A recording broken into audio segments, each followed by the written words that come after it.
nation on the world stage. And when they put on the glitz, it's the kitchens that keep the cogs turning. An army can't fight on an empty stomach, and a monarch can't rule without having some food. It's the engine oil for the engine that is the British royal family. We open the door on life in the royal kitchens and get the inside scoop from the royal chefs. Working for the Queen was amazing. Cooking for kings and queens and presidents. They reveal the do's. Finger sandwiches, cut into 4, minus the crust. And don'ts.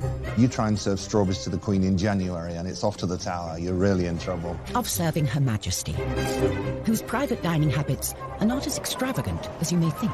She eats her dinner off a tray, looking at the television. She likes it. We discover the lengths our royals go to in the name of diplomacy. It's very phallic. They didn't have to put the whole thing in their mouth, which would have been pretty gross. And delve into the shocking history of royal health and safety. It's a wonder, really, that the whole place didn't go down with cholera and typhoid. And reveal how Harry's kitchen curiosity could have scarred him for life. If I'd not been like Usain Bolt racing across the floor, he would have yanked that pan down. This boiling water would have gone all over him. These are the secrets of the royal kitchens.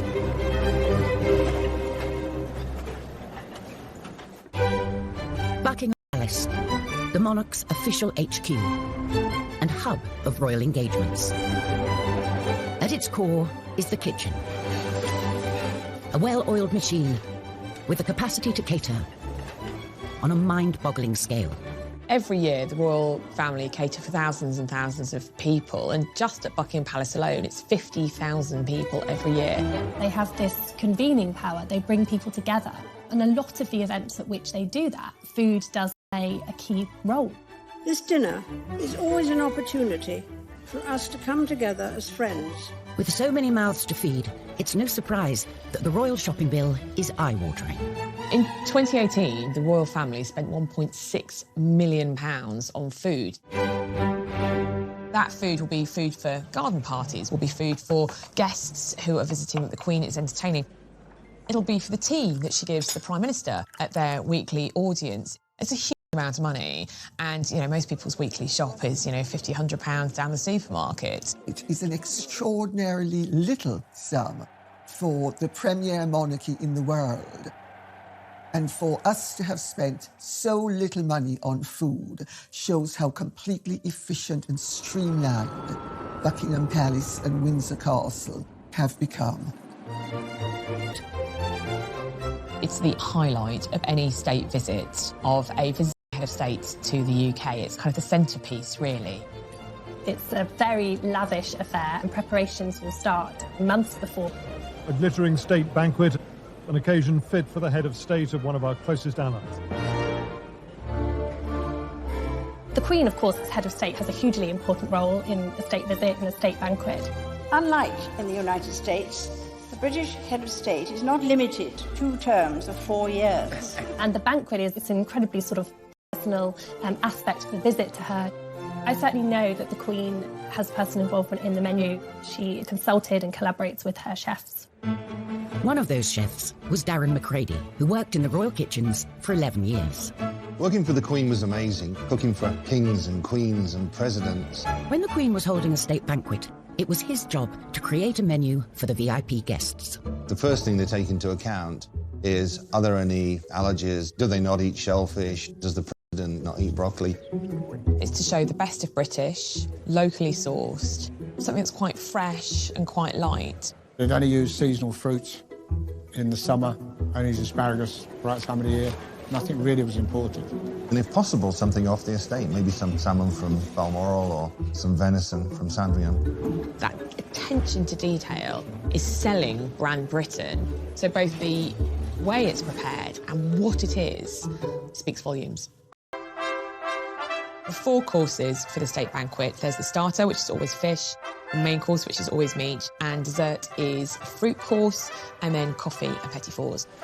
Darren and his team had their work cut out, making over 600 plates of food for 170 guests. You started at 6 in the morning, and it was usually 11 o'clock at night by the time you finished. But efforts did not go unnoticed. The reward for all those long hours were 2 miniatures of gin, so you could have a gin and tonic. And that was a thank you from the Queen. When are we supposed to drink a gin and tonic? Not while you were cooking. Before the food is dished up, the table must be laid. The places are measured meticulously. A measuring stick is used. There's 18 inches of space between the centre of one plate and the centre of another. You don't have much space, so you can understand why they try to consolidate each setting. You've got the forks on the left, the knives on the right. The exception to that knife on the right rule is the little bread knife. In restaurants, you're probably used to seeing it actually on the plate, but for state banquets, they've decided to set it above the bread plate like so. There's even a secret system to prevent the Queen's food being tampered with. After everything is plated up, a page chooses at random one of the plates to be served to Her Majesty, so that if anyone guest food is served, there are strict rules about how it's eaten. You do not sit down until the Queen sits down.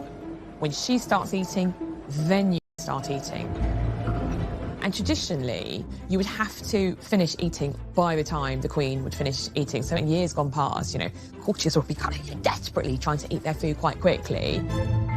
Queen Victoria was a famous gobbler, so people would often not be finished by the time she was finished. So they had to gobble their food as well.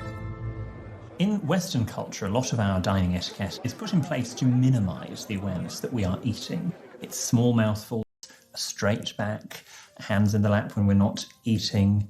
And so with the royal family, they follow these rules in order to focus on building the rapport with the visiting dignitary that's sitting next to them. And for the diners, there are unspoken rules about who you talk to and when.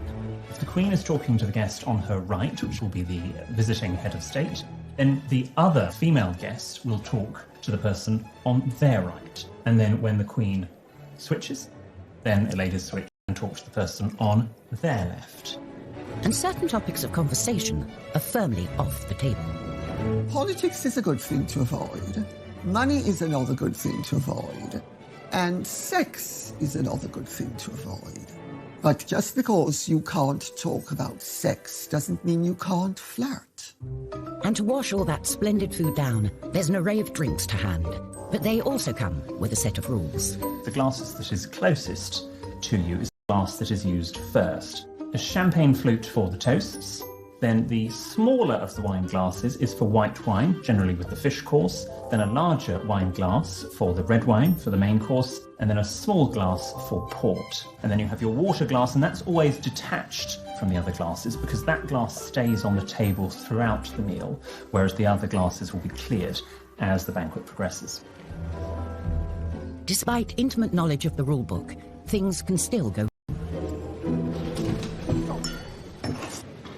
Prince Philip uttered blast as his glass dropped to the floor at a state banquet in 2003.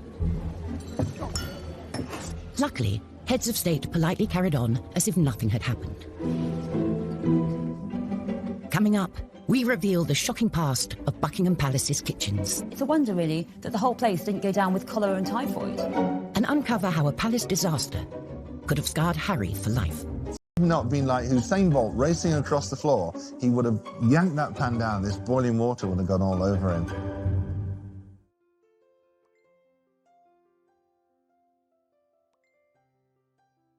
Kitchens are a buzz of chefs preparing food and drink for the royals throughout the day. It's 7:30 a.m., the kitchen's first task of the day, the royal cuppa. She only drinks Earl Grey, no milk, no sugar. The Queen doesn't make her own tea. She has a special coffee room. They make all the teas and coffees. But she would actually pour her own tea when she was eating breakfast on her own. All food created in the royal kitchens is overseen by the Queen. The Queen has a royal menu book that's completed by the chef, and the chef does 3 days menus, and that gives us enough time to get all the produce in and prepare it. And when the menu book goes up to the Queen, she puts a line through the dishes that she doesn't want. She has a HP pencil, and she'd tick one or add something that she would prefer. If she's out for dinner, she puts a line through the page, and if she's got guests coming, she'll put 2 or 3, so we know that she's entertaining. The Queen has particular tastes that a chef ignores at his peril.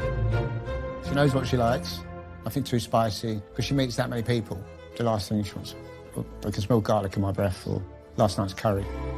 The Queen doesn't eat garlic, and the Queen doesn't serve garlic.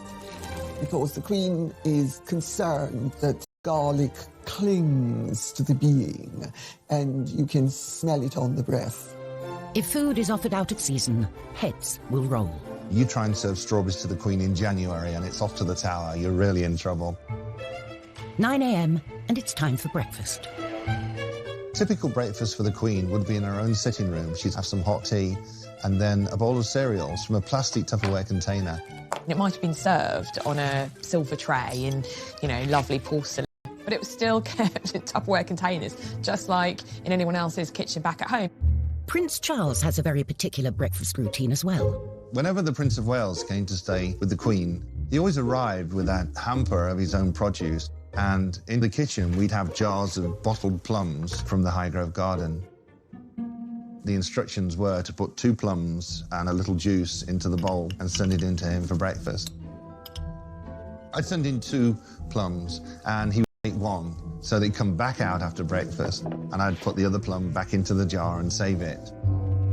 So one morning I thought, OK, he only eats 1 for breakfast, so I just put 1 plum in the jar and sent it out into the dining room.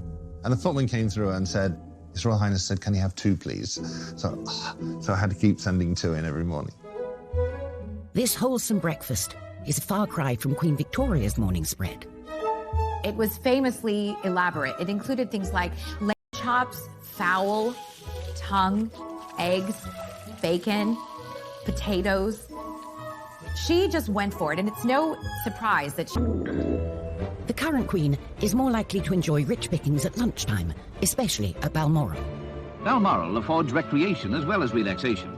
Hunting, shooting and fishing. There's trout in the streams nearby and salmon at the right time of the year. And when they get a good catch, the kitchens spring into action, cooking a lunchtime dish of grilled fillet of salmon with a watercress sauce, one of the Queen's favourites. And royal chef Des Sweeney was the man to do it. The salmon would have been caught in the River Dee behind Balmoral. Des worked as the Queen's chef for 3 years. This is a smallish salmon. It's about £5 in weight. It's a bit of a go-to safe dish, one that the family enjoy, one that she likes to present to guests. The Queen's guests would fish for salmon. Staff were allowed to fish. If they caught one, they would offer it to the Queen, who would politely decline. So I've got a fillet off. These are pin bones. They're very, very small. And if you're doing a large amount of salmon for like a state banquet, it's a very tedious job. A few years ago, when the Queen Mother was alive, unfortunately she got a fish bone stuck in her throat. Traditionally, you swallow bread, and bread will take it down. But this day, it didn't work, so they had to get her to the hospital quite quickly, apparently. It wasn't me. So here I've just taken the skin off the back of the salmon, and then we just portion it up. The Queen famously hates waste. From the tail ends, we make fish cakes that go down to staff, or that would go to breakfast dish. The Queen eats very sensibly, really. Meals at a regular time. She doesn't have big meals, doesn't have late meals, and it's really good for your metabolism to live like that. So it's been filleted, lightly oiled, and I'm just going to grill it very simply. We make a few portions, normally 1 spare, just in case the worst happens, we drop one, or the tray gets spilled, or something like that. The Queen is particular about sauces, so Des has to ensure it's totally lump-free. Generally the sauce has to be sort of processed so it's very fine. Quite often it'll be strained. So for plating up, I'm going to use some Norfolk samphire, just on the bottom, just gives it a little texture. So there you have a grilled fillet of Balmoral salmon, watercress sauce, a light lunch fit for a Queen. So with the Queen's lunch sorted, it's time to feed the corgis. And it's anything but a dog's dinner. They had their own menu. One day lamb, one day chicken, one day beef. And we'd have to make sure that all of the meats we cut into very, very fine dice, a brunoise, so that there were no bones in there, because we couldn't have the royal corgis choking. It's 4 o'clock, and we can reveal the Queen's favourite form of refreshment. The absolute sacrosanct part of the Queen's day, she loves afternoon tea. Can I just have a little milk? Actually, I think it's very instructive that when Meghan, Duchess of Sussex, first met the Queen, it was at afternoon tea at Royal Connection. Catherine of Braganza, wife of King Charles II, brought tea to England from her native Portugal. She drank it daily, and fashionable upper-class ladies flocked to copy her habit. Nowadays, tea drinking, often accompanied by some delicious titbits, remains a traditional afternoon treat for the royals. Finger sandwiches So that'd be cucumber, smoked salmon, cream cheese, into 4, minus the crust. And then you turn them on the edge and you cut the edge off. So they look like little 50p pieces. And that was how they're presented. Scones every day and some sort of small cake. The Queen does have a sweet tooth. Anything with chocolate in. She particularly likes a chocolate biscuit cake, which is made with McVitie's biscuits. And quite a sweet nod in time spent with his granny. Prince William, actually, for his second wedding cake, chose a chocolate biscuit cake to be served alongside the official kind of fruit cake that he had when he got married to Kate, because he remembered this chocolate biscuit cake from having tea with his granny. Even when it comes to sweet treats, the corgis are not left out.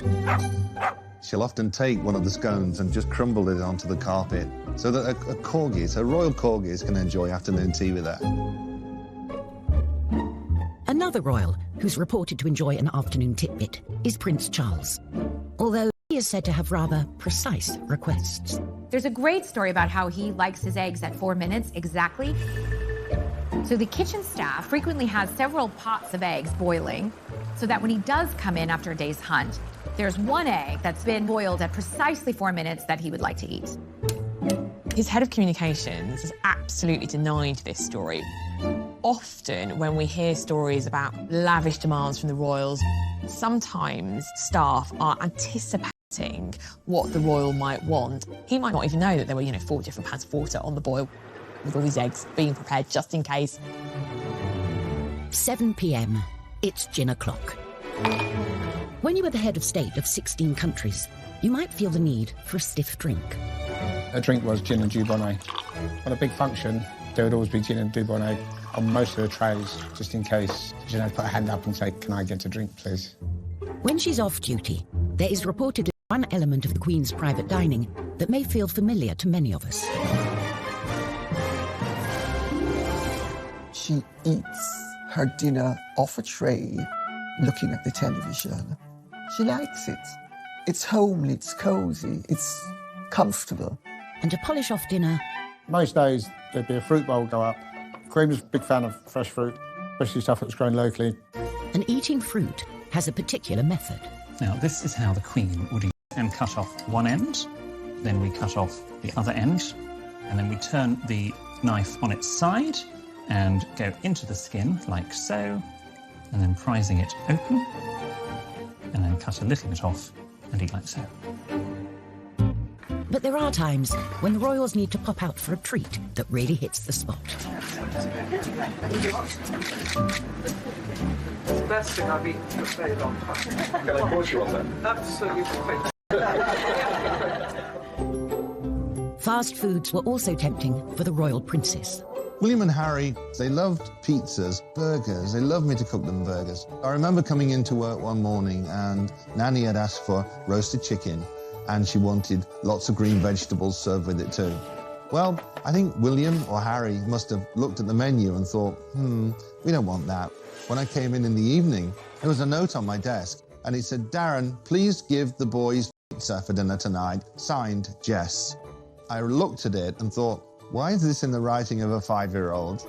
And then I realised who'd written it. They actually got the roasted chicken. I was scared of the nanny. The boys' love of food nearly got one of them into serious trouble.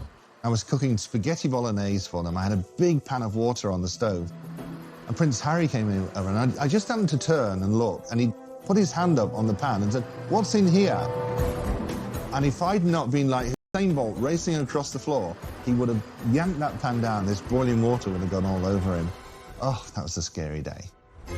The modern royal kitchen is hot on health and safety, but that wasn't always the case. Kate Williams has come to the National Archives to expose a shocking state of affairs.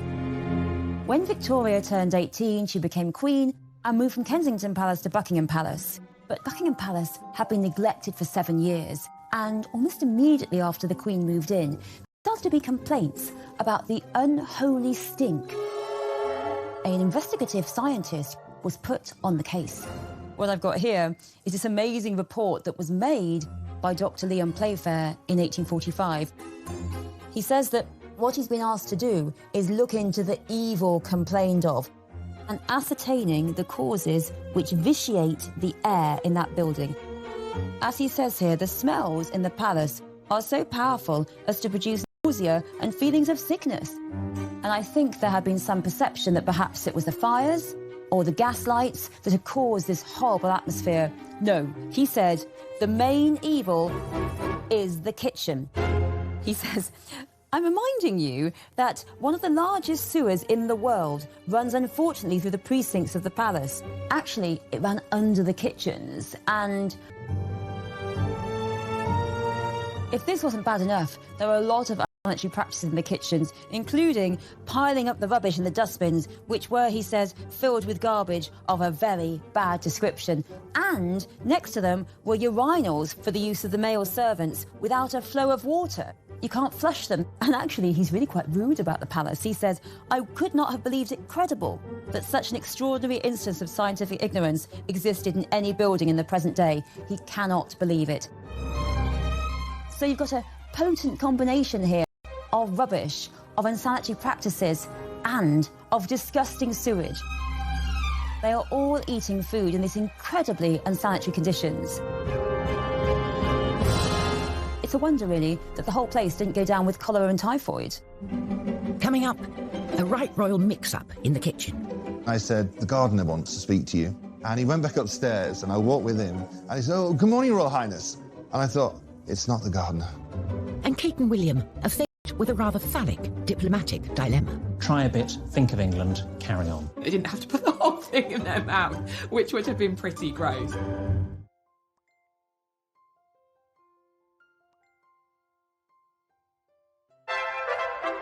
If you want to discover what's in the royal kitchen cupboards, look no further than the list of warrant holders. Royal warrants are essentially a mark of recognition to businesses that have supplied goods or services to either the Queen, the Duke of Edinburgh or the Prince of Wales. More than 100 of them are food and drink businesses. Everything from companies who make baked beans, fishmongers, to champagne producers. Kellogg's has a royal warrant, Schweppes has a royal warrant, Cadbury's. Fortnum & Mason has been filling the royal shopping trolley since the 18th century. They say that Fortnum & Mason is the royal grocer. It was a sweet stall that was a focus for the duchesses.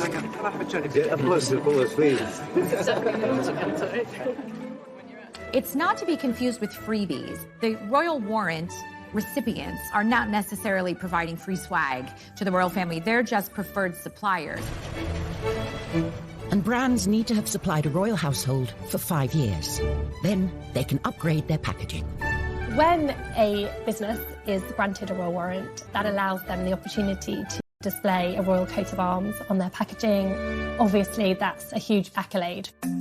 But like all of us, royal tastes can change. Sometimes royal warrants can be revoked just because the royals have decided that they've gone off something. So Carr's Water Biscuits, which used to supply cheese biscuits to the royal family, they reapplied for their warrant and it wasn't granted. Balmoral is a company that has been supplying the monarchy for generations. A whiskey distillery, first granted a warrant by Prince Albert in 1848. On a recent visit, Prince Charles got stuck in, checking the goods were still worthy of this honour. Swedish shop and then we were getting up some pears, particularly tin pears. With a nod of approval given, it's back to Balmoral, where the kitchens are gearing up for a visit. Chef Darren McGrady accompanied the royals on several trips, and it's safe to say they don't pack lightly. All the equipment would go from Buckingham Palace. Knives, spoons, ladles, pots, pans, dishes, everything would go up to Balmoral Castle. It took lots and lots of planning. You had to make sure that all the food was ordered to go into Balmoral Castle, where we were going for 4, 6, 8 weeks. And although the kitchen staff and equipment are the same, the royals like to muck in. Prince Philip loves to cook 3, 4, 5 nights a week. They would actually go off and barbecue in the hills. That's when the royal family liked to sort of relax and let their hair down. Once the trappings and routine of royalty are quietly laid aside, the few precious unwinding weeks at Balmoral are a time, too, for a gathering of strength for the year ahead. The job of being royal is strenuous. Prince Philip was very interested in food, and he'd come down and help choose the ingredients for the barbecue. And the Queen used to put the salad together. Food is still chopped up in the kitchens, so all they have to do is mix it up. For us, it was good. It was more like a night off. Still served on nice china, it's still served on nice silver, but they serve it themselves. And then afterwards, the Queen would actually rinse and scrape the dishes. I mean, imagine that. However, some felt it wasn't fitting for the Queen to be getting her hands dirty. Once when Mrs. Thatcher was up at Balmoral, she noticed that the Queen was doing the washing up without gloves. So Mrs. Thatcher went and bought her some rubber gloves and sent them to her, which was rather sweet. The sort of present that she would love. It wasn't just gifts that arrived unexpectedly. I was in the kitchen, I was on my own in there. And this old man walked in. And he was wearing tatty old clothes, and he'd got this cardigan on with the arms all worn out. And he said, "Where's the chef?" And I said, "I'll just get him for you, sir." And I went down and found the head chef, and I said, "The gardener wants to speak to you." And he went back upstairs, and I walked with him. And he said, "Oh, good morning, Royal Highness." And I thought, it's not the gardener, it's Prince Philip. The kitchens also play a key part in royal travel. The royals all over the world. The Royal Yacht Britannia arrives at Monrovia in the African Republic of Liberia with Queen Elizabeth, who is winding up her tour of African nations. On board, the Queen hosted politicians and dignitaries. And for the chefs, logistics were at the top of the menu. The food had to be sent down to Portsmouth, where it could be loaded onto Britannia and put in the freezers. And by the time we flew out with all the fresh produce, we were there, we were planned, and we were ready to cook. But cooking on a ship has its own challenges. You're in a confined space, the kitchen's not very big, you don't know where anything is. There was a lot of people, a lot of dignitaries, a lot of VIPs, a lot of security. A lot of them would come through the galley. So you'd be cooking away, and next thing there's more people walking through. So it's like, is he working in the kitchen or is he VIP? I don't know what he is. For a royal chef, the show must go on, come hell or high water. We were sailing into a storm. I put chocolate souffle on the menu, and that was a big mistake. He'd gotten around to my course, I put the soufflés into the oven, and I went outside, and the storms were getting worse. I came back inside, looked at the soufflés, and they were rocking around in the bowl. I just went outside, threw up over the side of Britannia. Oh. Sometimes it was so bad, the Queen would helicopter off and fly ahead, and it was like, okay, it's going to be rough. And of course, Prince Philip loved it. Yay, let's go, because he used to be a sailor. On tour, digestive disasters for the royals are to be avoided at all costs. When a royal goes on tour, huge consideration is given to what they eat. Just a little bit.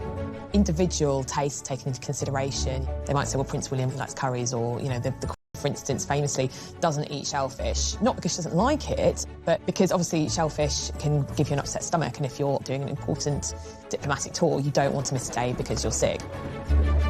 She takes her bottled Malvern water, and that's all she drinks. Sometimes food and drink can prove to be a diplomatic challenge. Now a coconut shell is handed to the Queen for the ceremonial drinking of the kava. She often has to eat things that she might not privately wish to eat. Here, the mixing and drinking of the kava is of the greatest importance. But she does it because she's very dutiful and she doesn't want to offend her hosts. To the Western palate, the taste is, well, unusual.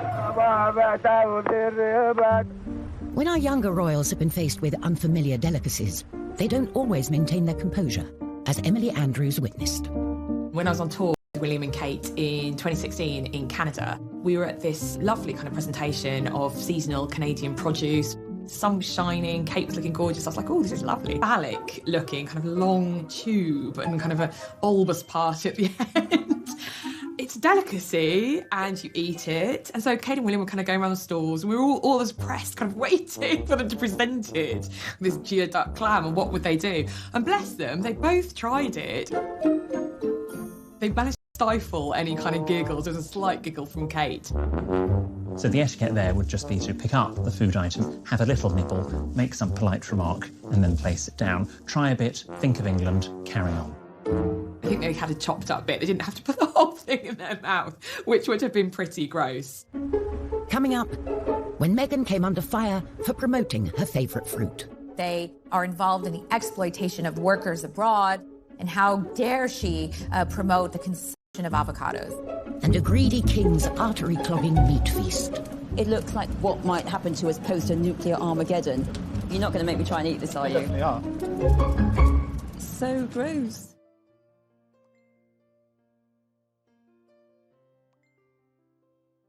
Whether it's hosting a state banquet or barbecuing in Balmoral, the royal requirements are the same. Produce must be locally sourced and sustainable. It's an attitude that now seems surprisingly modern. They were long into seasonal food, long before high street, supermarkets, restaurants, because they understood the produce and where it came from. For Prince Charles, this interest in how food was grown became a passion. He introduced organic food into all the royal palaces. I mean, apparently he used to set up at Sandringham kind of literally with armfuls of organic produce from Highgrove. His personal house in Gloucestershire, and Prince Philip was like, what's this? So Charles's kind of, funny little habits. Prince Charles is notorious in country house circles for when he comes to stay, he often brings his own food. Not everybody thinks it's a good thing to do, but people put up with it. It's one of his eccentricities. Prince Charles was mercilessly mocked when he professed his love of organic food. He believed and saw very early on the damage that pesticides could cause. Organic farming delivers the highest quality, best tasting food produced without artificial chemicals or genetic modification. He was very instrumental in pioneering in creating a garden that was pesticide-free. In 1990, Prince Charles established Duchy Originals. They didn't have to put the whole thing in their mouth, which would have been pretty gross. Coming up, when Meghan came under fire for promoting her favourite fruit. They are involved in the exploitation of workers abroad and how dare to promote the consumption of avocados. And a greedy king's artery. You're not going to make me try and eat this, are you? So gross.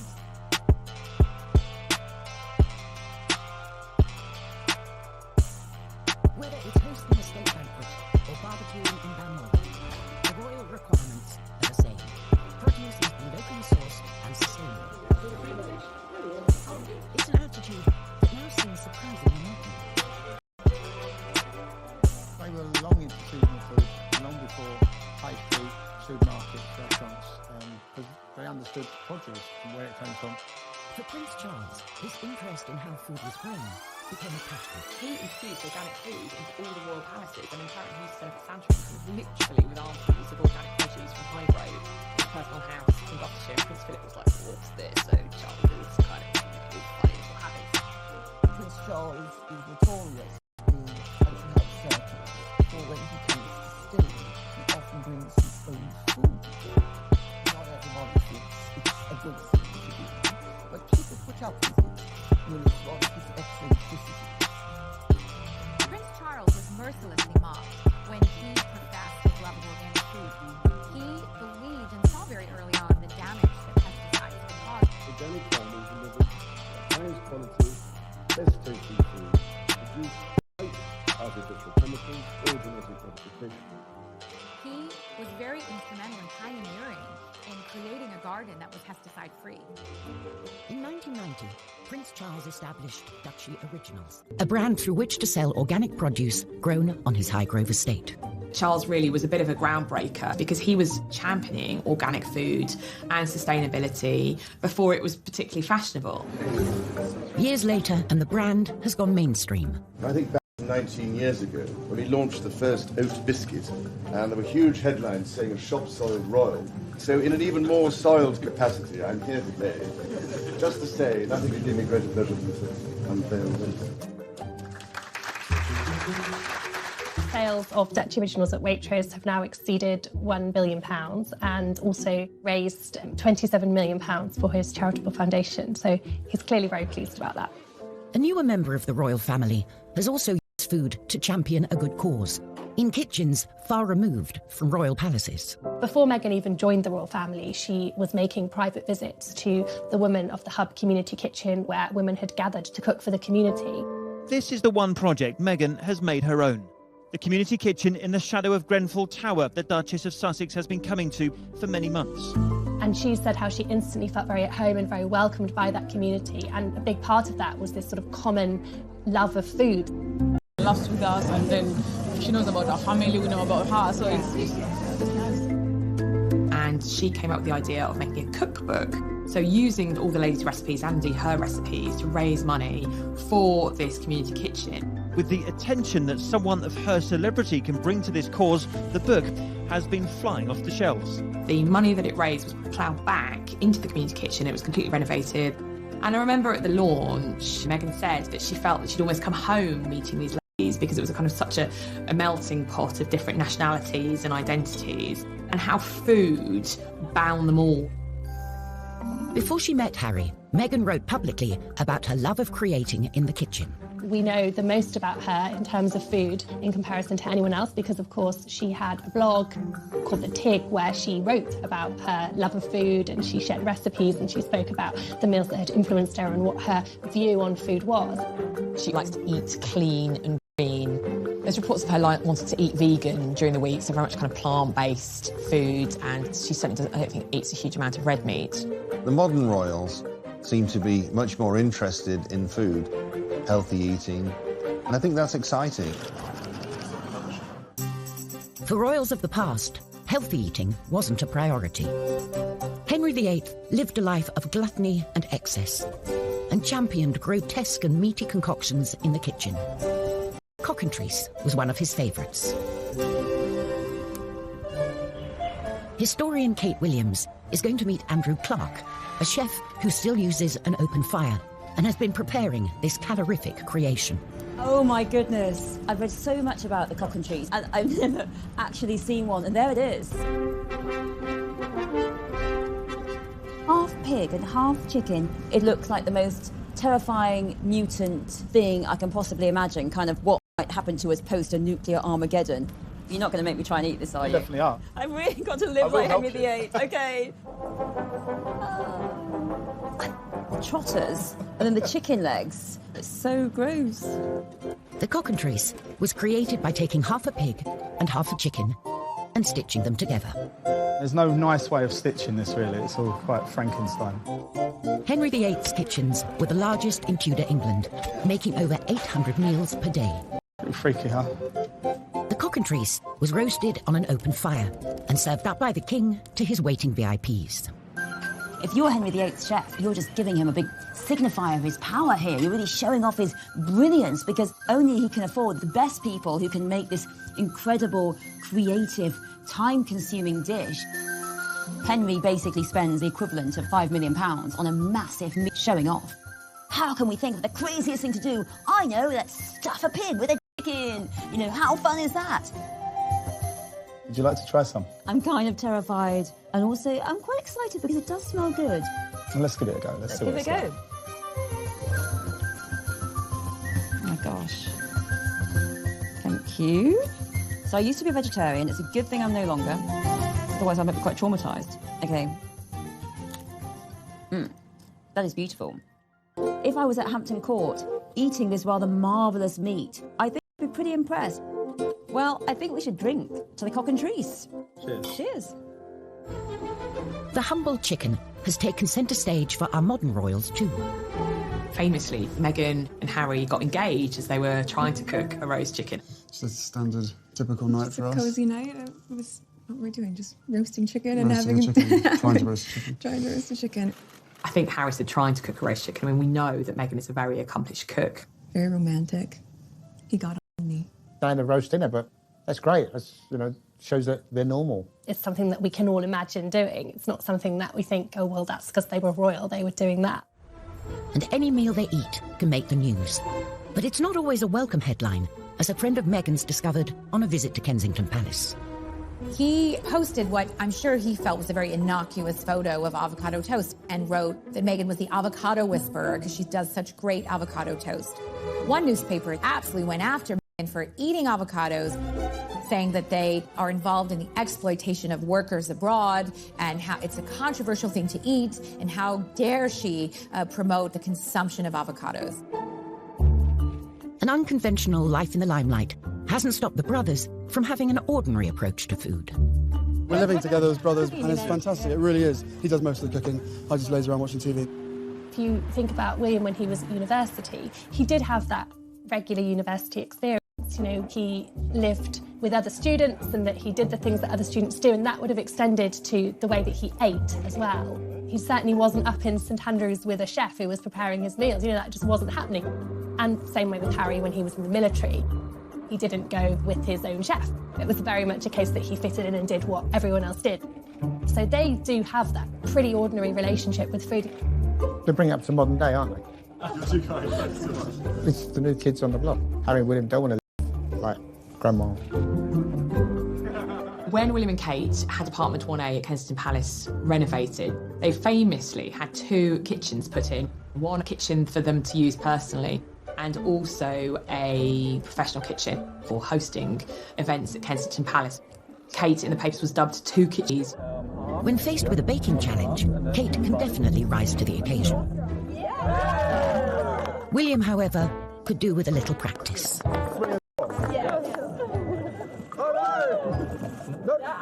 Like that. It sort of looks like a pretzel. Of course, when we think about the royals, and particularly the Queen, you know, they have loads of staff to do everything for them. But actually, Kate cooks a lot of their meals herself. And I think she likes to do that because, like most of us, that's the heart of her family life. Whatever the royal family eat and wherever they are, the eyes of the world are watching. They are very much on display, and every engagement that they do, they are watched very closely. We might have to come down here for lunch. Everything they eat and drink becomes the story. And even though the modern royals have a more hands-on approach to food, their chefs will always have a vital role to play. Kate will not be queen in a tiara going shopping around Waitrose. That's not going to happen. She wouldn't have time in any case. She's going to be too busy. But whoever is on the throne, the royal kitchens will always be at the heart of the monarchy. Food is very important when it comes to the way that we function as a country diplomatically. That's going to continue to be a key feature in the future. It's the engine oil for the engine that is the British royal family. An army can't fight on an empty stomach, and a monarch can't rule without having some food.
The Queen, of course, as head of state, has a hugely important role in a state visit and a state banquet. Unlike in the United States, the British head of state is not limited to terms of 4 years. And the banquet is an incredibly sort of personal aspect of the visit to her. I certainly know that the Queen has personal involvement in the menu. She consulted and collaborates with her chefs. One of those chefs was Darren McCready, who worked in the royal kitchens for 11 years. Working for the Queen was amazing, cooking for kings and queens and presidents. When the Queen was holding a state banquet, it was his job to create a menu for the VIP guests. The first thing they take into account is, are there any allergies? Do they not eat shellfish? Does the president not eat broccoli? It's to show the best of British, locally sourced, something that's quite fresh and quite light. They'd only use seasonal fruits in the summer, only use asparagus right time of the year. Nothing really was imported. And if possible, something off the estate, maybe some salmon from Balmoral or some venison from Sandringham. That attention to detail is selling brand Britain. So both the way it's prepared and what it is speaks volumes. The 4 courses for the state banquet. There's the starter, which is always fish, the main course, which is always meat, and dessert is a fruit course, and then coffee and petit fours. Darren and his team had their work cut out, making over 600 plates of food for 170 guests. You started at 6 in the morning, and it was usually 11 o'clock at night by the time you finished. But efforts did not go unnoticed.